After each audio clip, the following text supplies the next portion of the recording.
I'm getting ready to put the viewfinder assembly back into this camera. I've got all my parts together. I've got the prism. I've cleaned the base of that and the glass at the back. So those pieces are there. I have the screen assembly all here sitting ready to go. I've got the body that the prism's to go back in. And I've got some strips of tape all cut and ready to go. So with a bit of luck this should go relatively smoothly. It can be a tedious business. I'll show you how it goes when everything goes right. At least that's the idea. So we'll start here, remove the top of that. Last look of the at the mirror, because we won't be looking in there again hopefully. This little plastic piece goes on here. Now there's a little piece of foam has to go down in there eventually, but not immediately. We'll get this piece in place.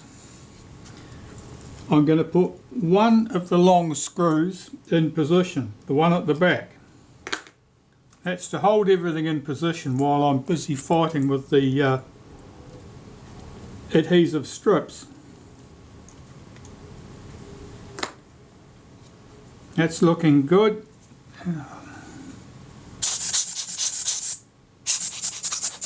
You don't want any dust on there. Our prism.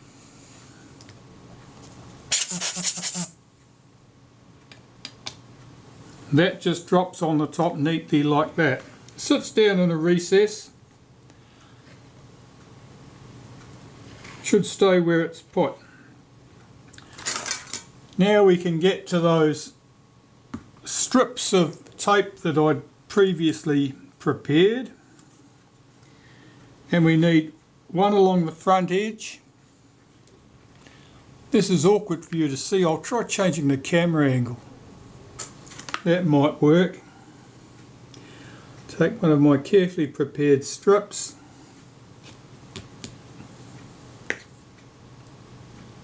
Two pairs of tweezers. And I want it in across the front there.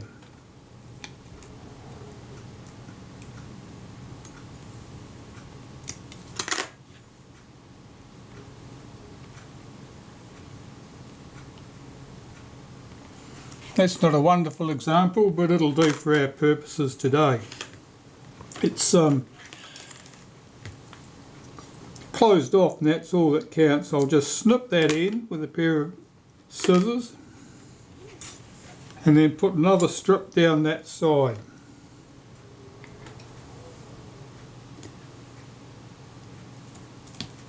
This tape that I'm using is a duct tape.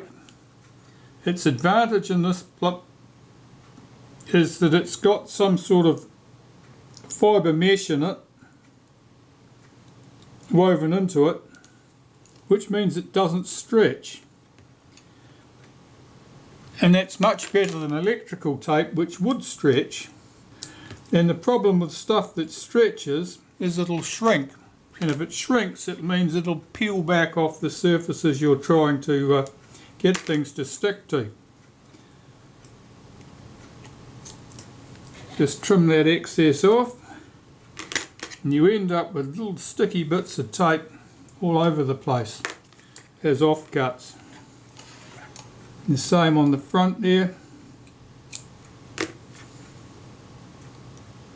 This tape, its job is to keep any dust out from the prism. This side, it's going to be a short piece because we're just running from here to the front. I haven't got any short pieces cut, so it's going to be a long piece and I'll cut the excess off.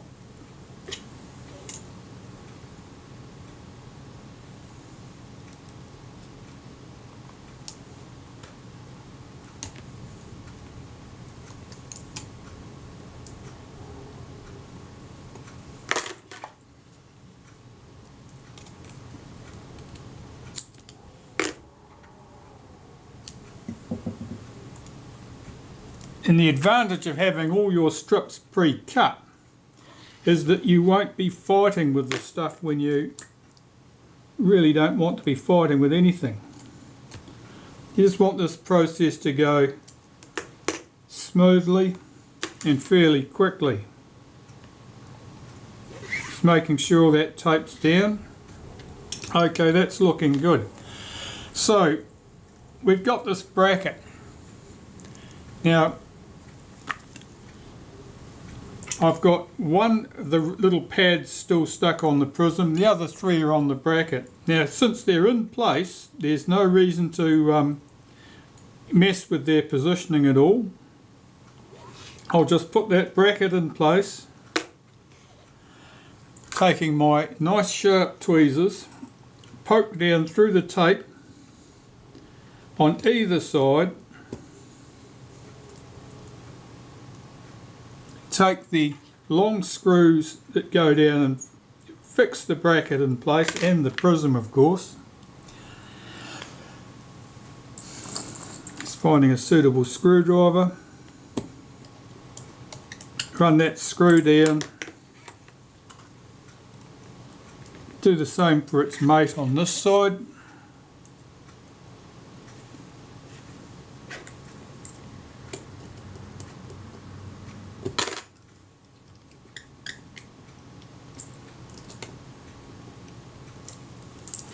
Okay, so now I can pull that screw out that I had in the back here and put a piece of tape along there.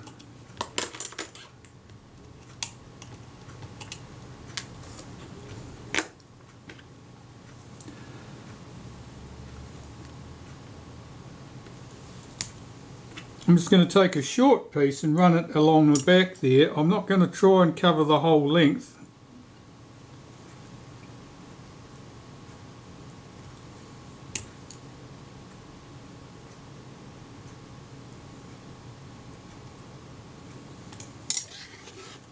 Like that.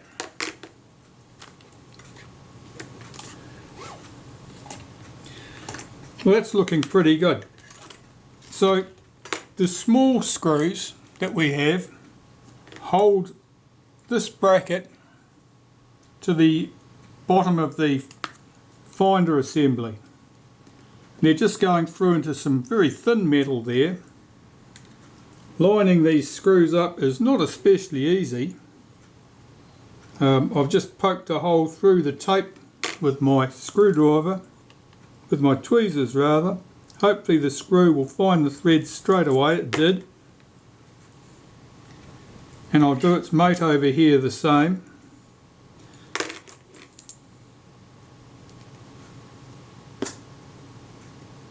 That worked fine too. Okay, so we're not quite done with our sticky tape yet. I need to take the prism out.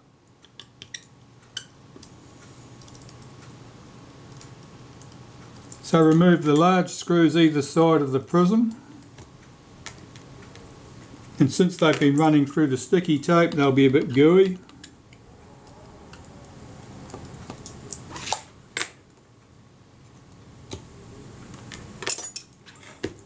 And we have the little patches on the finder assembly to deal with. See if I can zoom you in a bit. Okay, so let's get a bit of this tape.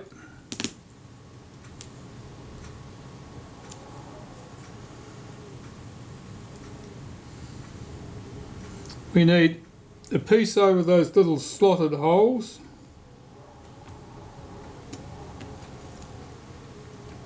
But it must not come up to this opening here where the meter needle's going to come through.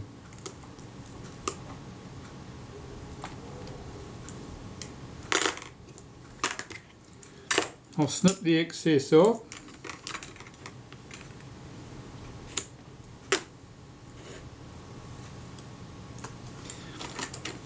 We need a little piece here covering that square. I've got a piece here that's slightly wider than those other strips.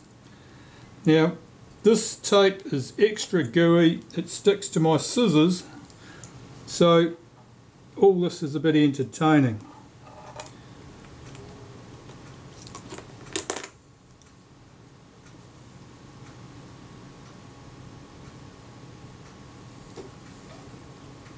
Put that on there and then snip off the excess without getting anything stuck on that screen.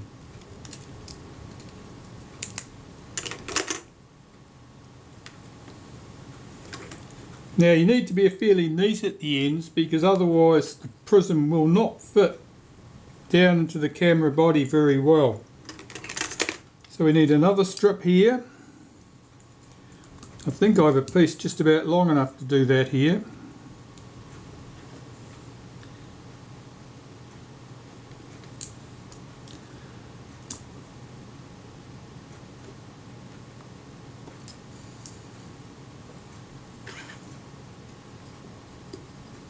And all of these bits are intended to keep dust and rubbish out. And we want one strip here.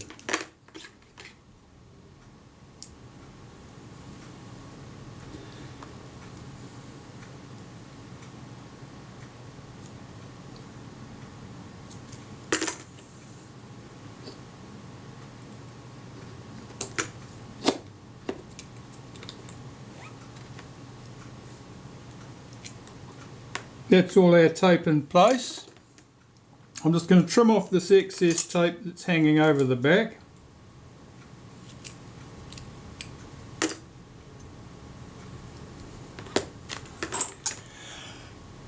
And one last thing I want to do is at this end, here had a piece of foam filling up that gap. So I'm going to get a bit of foam and fill that. Right, this is just a little bit of self-adhesive foam. I was cut off a little bit, which is about the right size for me. And I need to get it down in this gap basically.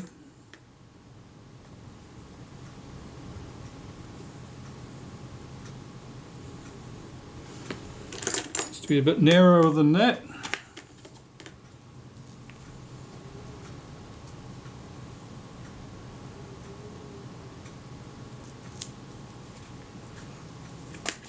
That should do. What do we like for length? That looks pretty good.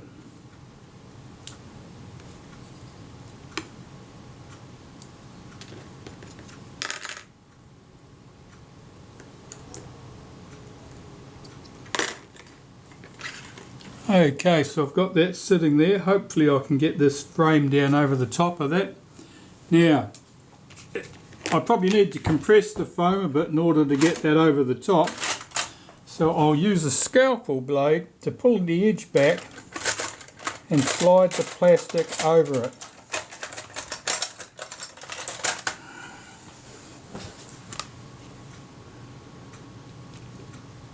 Just to compress the foam, then I can pull that down over the top.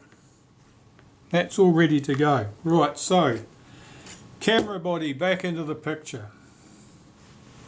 Rocket blower is busy trying to escape, so we'll get that piece in there. Oh, look, there's a bit of rubbish on the mirror already.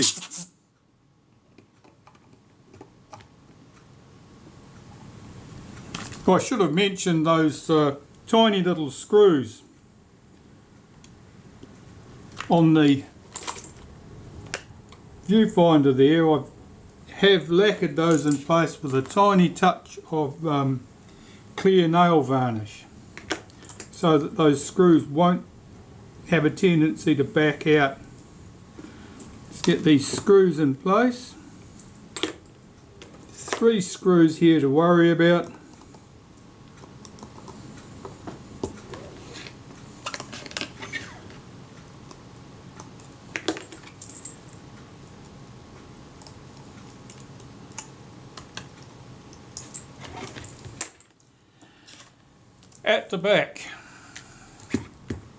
At the back we have this mask. So I'm just going to clean that glass on the back of the prism for the 95th and probably last time. Yes, I've managed to get a fingerprint on there. Just using glass cleaner here.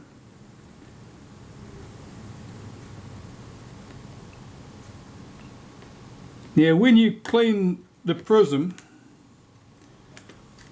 you may well find that those glass surfaces have a dark look to them when you start cleaning them, and that's it's like a natural coating that's developed.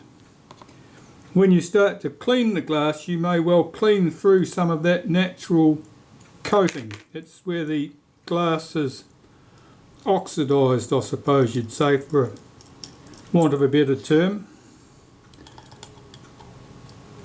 That unfortunately is pretty much inevitable, that you'll end up with it looking a little bit patchy, but in reality it won't adversely affect the way the camera works in the slightest. I don't think you can even see it in the finder when you're looking through the finder. Get that little screw in place. Okay, so at this stage I have my prism all reassembled, all fitted back into the camera, and that gets us much further along the track. Now I want to check the focus. I've already got my top cover mostly cleaned up. I haven't cleaned the viewfinder lens on that yet, but the top cleaned very well. And what I used to clean that was just some domestic spray and wipe type cleaner, the stuff that you throw around in the kitchen, and I just put a bit of that on a tissue and gave it a very good wipe, and it removed all the old rubbish and grease, and it all looks very pretty indeed. Okay, so I'm going to fit a lens to the front of this camera, check the focus in the finder.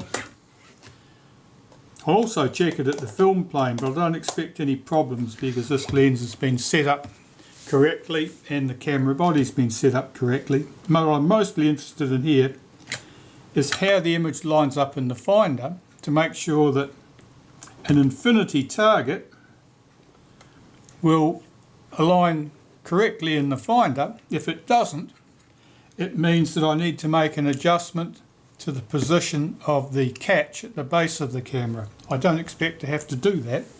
You don't normally need to, unless it's been disturbed. Back shortly.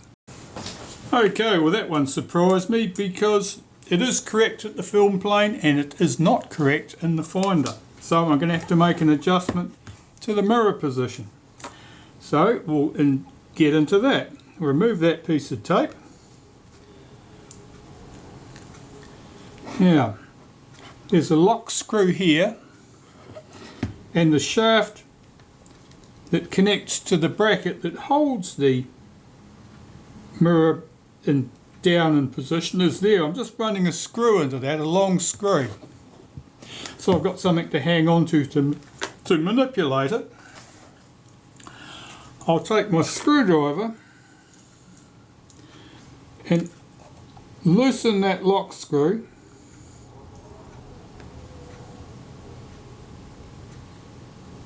And I'll move that bracket that I've got the screw in there inwards slightly, and then I'll check my infinity target out the window again.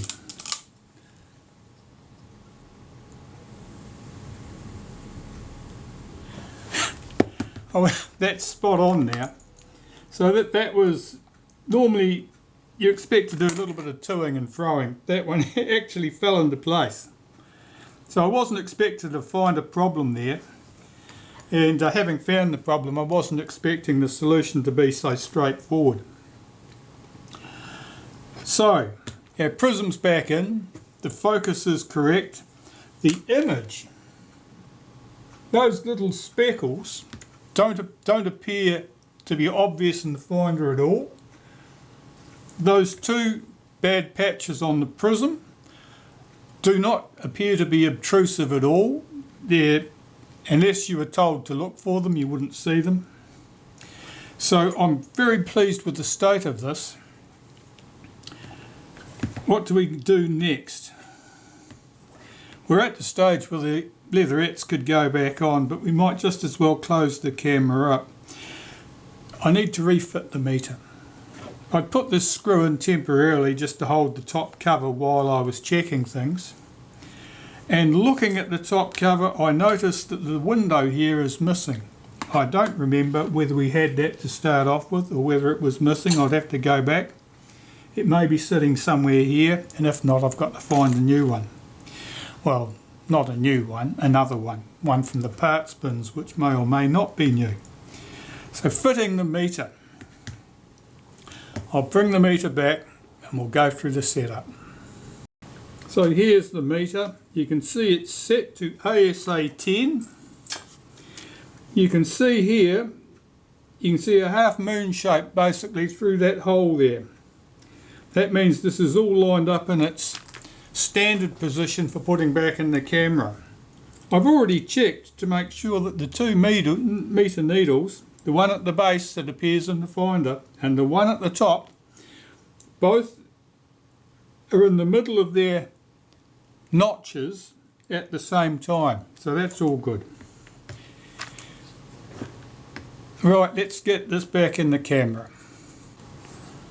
I have the camera set, so the shutter speed is set to B, the aperture is set to f1.9. Carefully slide, well, let's just remove that screw first so we don't end up in trouble trying to get things where they won't go. So this screw can come out. If you have this screw removed or loose, do not touch the film advance lever. You do not want to disturb the cocking action of the camera while that's out of the camera. Otherwise, that bracket that holds the rack down tight will be allowed to lift slightly. And if it lifts slightly, then the rack will jump a tooth. And if the rack jumps a tooth, then bad things happen. That screw is just busy trying to get away there.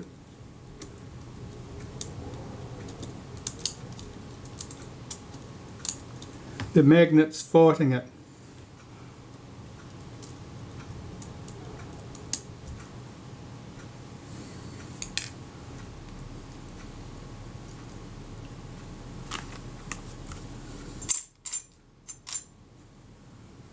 Get this screw in position.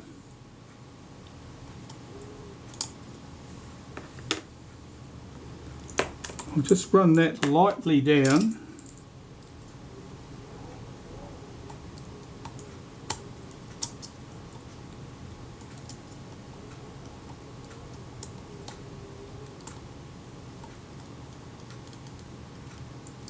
That is not the right screw. I can tell it's not the right screw because it doesn't want to go all the way down. So it means I've used the right screw in the wrong place. This time,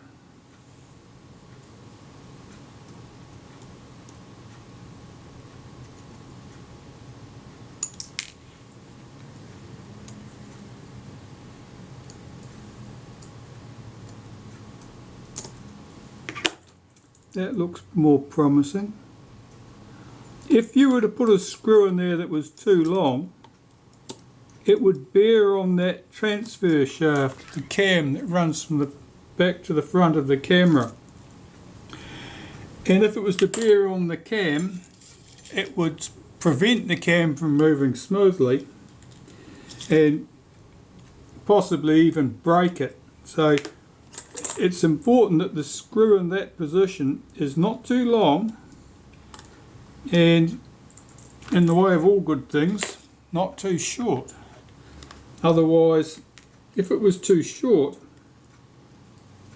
it wouldn't be engaged deeply enough in the camera top, and so that bracket would not be held down as firmly as it should be. The screw would end up getting stripped out. So I've got my 3 screws in here. They've fallen into place quite nicely. I'll check that the main screw at this end is tight. I'll check that I can cock the camera without any stiffness, which tells me that that screw was not too long. And now I've just got to check the adjustment of my meter. Now I've got a calibrated light source for doing that, but if you didn't have that, you could use the Sunny 16 rule or compare it to a known good exposure meter. Now I need to have that shield on the front so that the cell's not getting light from anywhere but the places it should. I need to change my film speed to something that's more useful for me. Well, I can do that once I'm at my tester. And I'll just go and check that accuracy of that meter. Now we didn't check that beforehand, so it could be anything. It could be good, could be bad. Okay, that meter worked out pretty well. It was about half a stop out. So what I did was, where I expected the aperture to read on here, I think it was F8 was the number I was looking for, and it was showing somewhere between F8 and F11. So these two screws, these little ones at this end of the meter, I loosened them, lifted up this end of the meter. I didn't disturb the other end, just to disengage the gear that couples it to the meter drum. Turned my aperture wheel to the expected number, F8, lowered this back on, felt it click back into the gear, put the two screws back, went back and checked my measurements, and everything appeared good. So it means that the meter potentially is not quite right, but it's within half a stop. Now that's doable. If it was wildly different, if it was 2 stops out, making an adjustment like that's probably not going to do the job for you.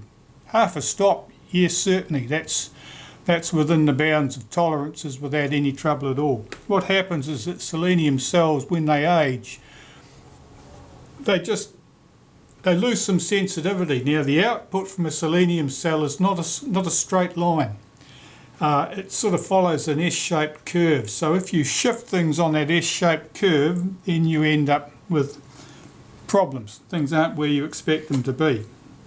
However, that all appears good. I have found the window for that top there for the meter needle. It's just here. It's looking pretty clean at the moment. So I need to glue that into position. Let's turn that round where you can see it. Okay, so this is always a bit entertaining, trying to get that in there, get some glue on there so it'll stay and not spread the glue onto the clear plastic surface, because if you do so, things will get ugly very quickly. So I've got some adhesive. I'll just get a piece of paper and a toothpick and we'll be into it. Now take note that you do not need to have a ring of glue around that lens. You just need a couple of spots to hold it in position, because once it's back on the camera there's nowhere for it to fall.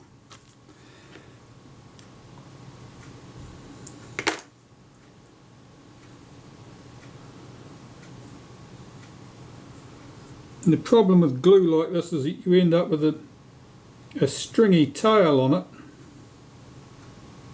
It wants to drag over everything.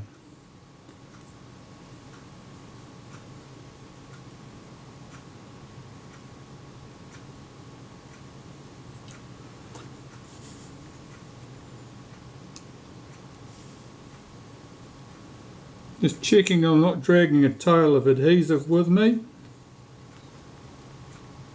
Lower that carefully into position.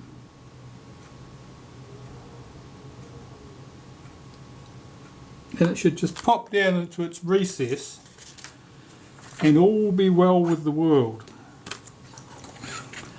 So there's not much more I need to do here before I close the top of this camera up.